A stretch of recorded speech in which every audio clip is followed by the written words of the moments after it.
Hello, today we get to read Ezekiel chapter 5 through 8. Now, son of man, take a sharp sword and use it as a barber's razor to shave your head and your beard. Then take a set of scales and divide up the hair. When the days of your siege come to an end, burn a third of the hair with fire inside the city.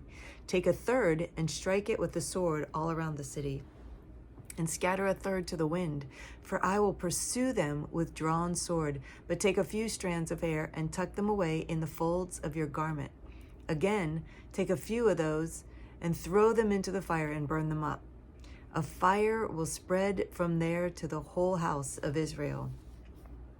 This is what the sovereign Lord says. This is Jerusalem, which I have set in the center of the nations, with countries all around her. Yet in her wickedness she has rebelled against my laws and decrees more than the nations and countries around her. She has rejected my laws and has not followed my decrees. Therefore, this is what the sovereign Lord says. You have been more unruly than the nations around you and have not followed my decrees or kept my laws. You have not even conformed to the standards of the nations around you.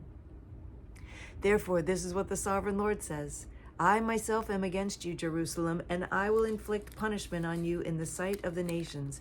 Because of all your detestable idols, I will do to you what I have never done before and will never do again.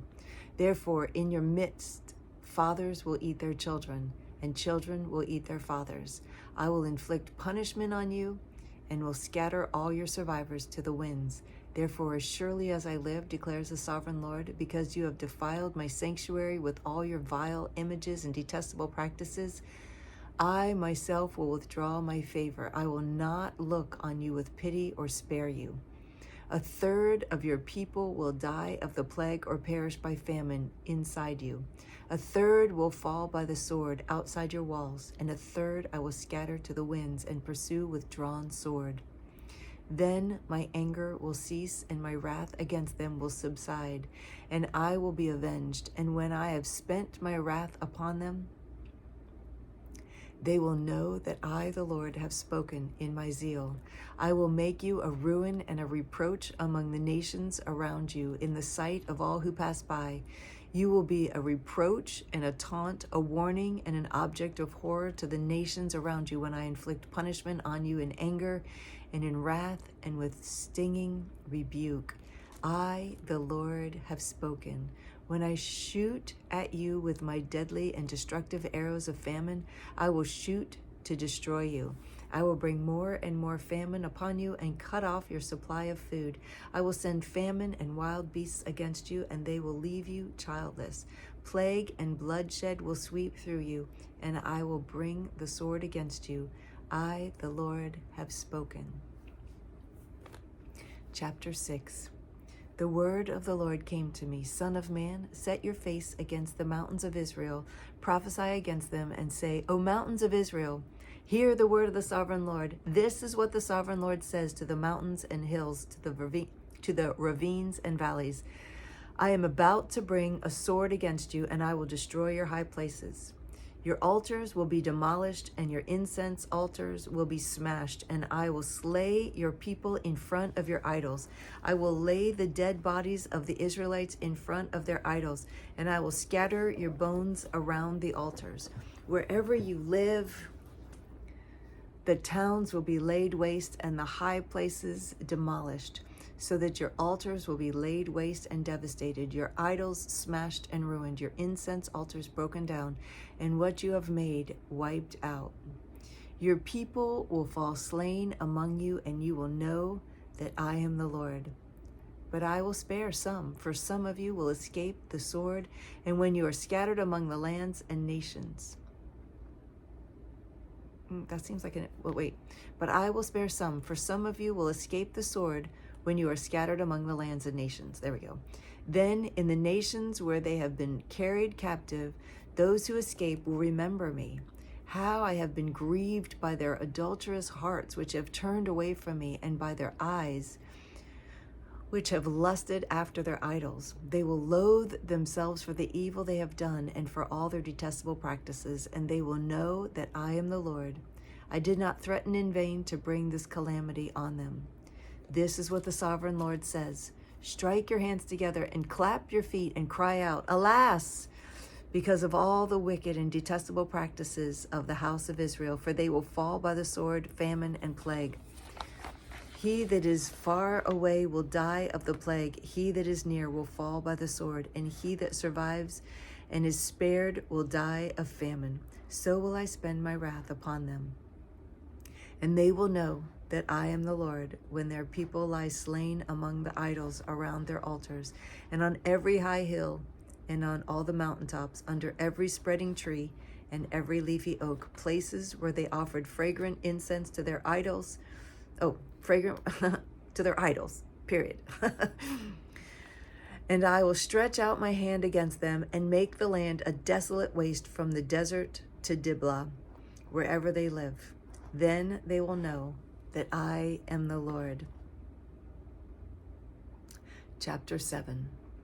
The word of the Lord came to me, Son of man, this is what the sovereign Lord says to the land of Israel. The end has come upon the four corners of the land.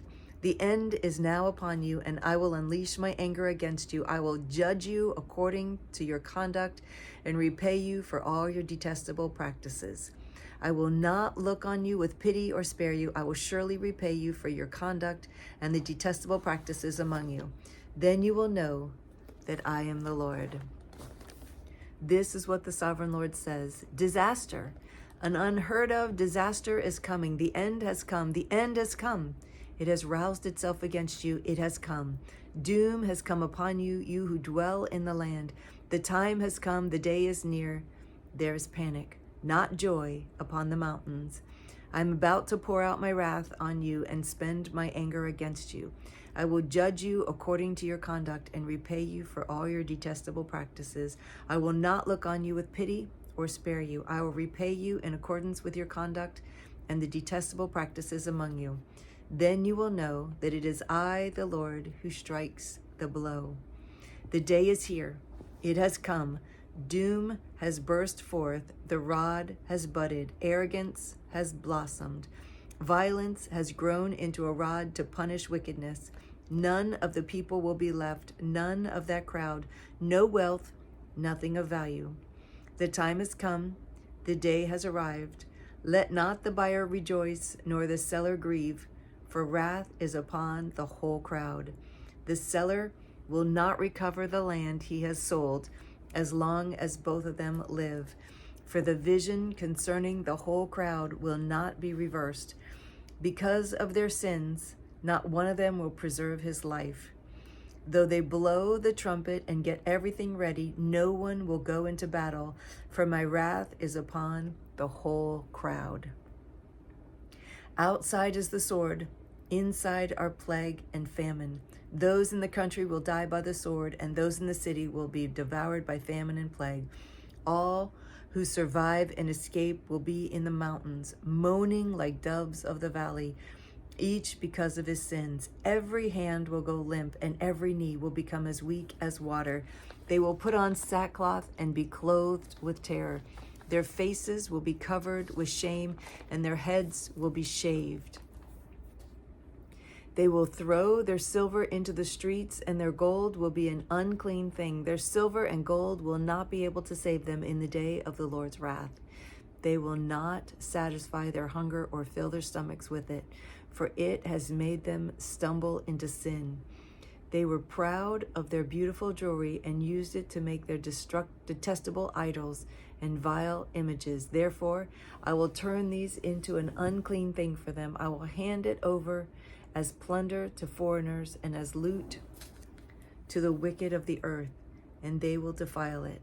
I will turn my face away from them, and they will desecrate my treasured place. Robbers will enter it and desecrate it. Prepare chains, because the land is full of bloodshed and the city is full of violence. I will bring the most wicked of the nations to take possession of the houses. I will put an end to the pride of the mighty, and their sanctuaries will be desecrated.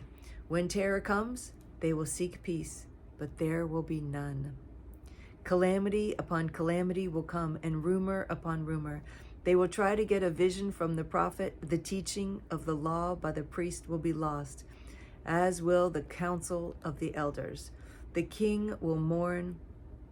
The prince will be clothed with despair, and the hands of the people of the land will tremble. I will deal with them according to their conduct, and by their own standards I will judge them. Then they will know that I am the Lord. Chapter 8.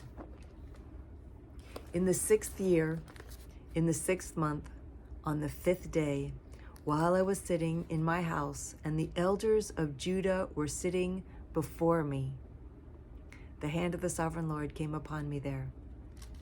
Okay, so he's sitting at a table with the elders of Israel.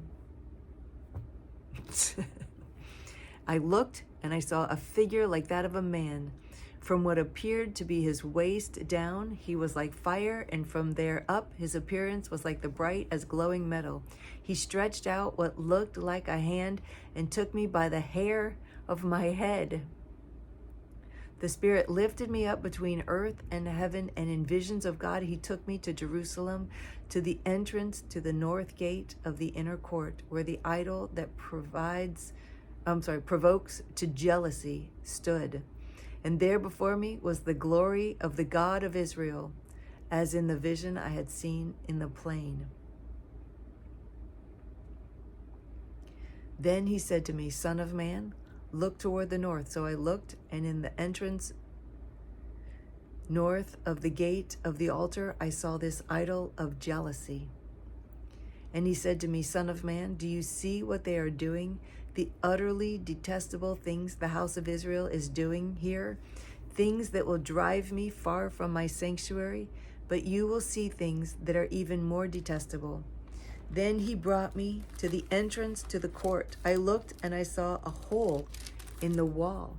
He said to me, Son of man, now dig into the wall. So I dug into the wall and saw a doorway there. And he said to me, go in and see the wicked and detestable things they're doing here. So I went in and looked, and I saw portrayed all over the walls all kinds of crawling things and detestable animals, and all the idols of the house of Israel. In front of them stood 70 elders of the house of Israel, and Jezaniah, son of Shaphan, was standing among them. Each had a censer in his hand, and a fragrant cloud of incense was rising. He said to me, Son of man, have you seen what the elders of the house of Israel are doing in the darkness, each at the shrine of his own idol? They say, the Lord does not see us. The Lord has forsaken the land. Again, he said, you will see them doing things that are even more detestable. Then he brought me to the entrance to the north gate of the house of the Lord, and I saw women sitting there, mourning for Tammuz. He said to me, do you see this, Son of man? You will see such things that are even more detestable than this. He then brought me into the inner court of the house of the Lord, and there at the entrance to the temple, between the portico and the altar, were about 25 men, with their backs toward the temple of the Lord and their faces toward the east. They were bowing down to the sun in the east. He said to me, have you seen this, Son of man? Is it a trivial matter for the house of Judah to do the detestable things they are doing here? Must they also fill the land with violence and continually provoke me to anger? Look at them putting the branch to their nose. Therefore, I will deal with them in anger. I will not look on them with pity or spare them. Although they shout in my ears, I will not listen to them. That's so sad. But the cool thing is, he's seeing clearly. God picks him up by the hair and moves him, takes him where he wants to go. It's pretty cool. His encounters with God are pretty cool. Okay, I love you. I'll see you tomorrow.